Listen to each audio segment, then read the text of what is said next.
Sveiki, mėlėjai, Dievo numylėtiniai.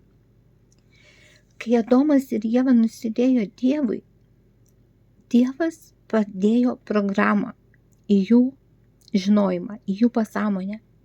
Jisai pasakė Ievai, aš padauginsiu tavo nėštumo vargus ir su skausmu tu gimdysi vaikus.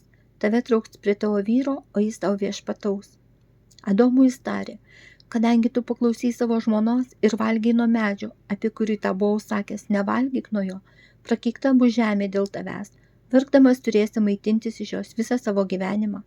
Erškėčius ir rusnis jie augins tau, ir tu valgysi lauko augalus.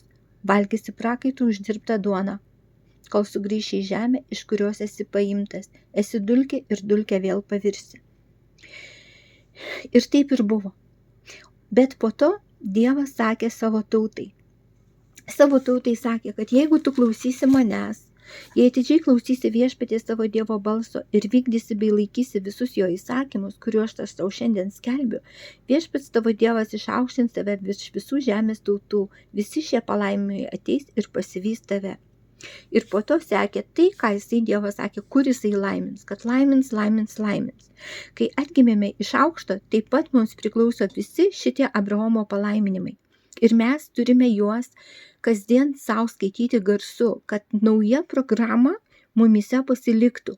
Ir kai mes turėsime tą naują programą, šitą Dievo žodį, šitus jo palaiminimus girdėsime, mes į juos įeisime. Kitaip mums neįmanoma juos eiti, jeigu mes jų nežinome, jeigu mes jų netarime savo žodžių savo, mes į juos negalime eiti, nes mes nežinome, kur eiti. Mes turime žinoti, kur eiti. Mūsų siela mus veda, o jinai turi žinoti, kur jinai turi vesti. Mes turime žinoti mintinai tuos dalykus. Tada mes tai turėsime.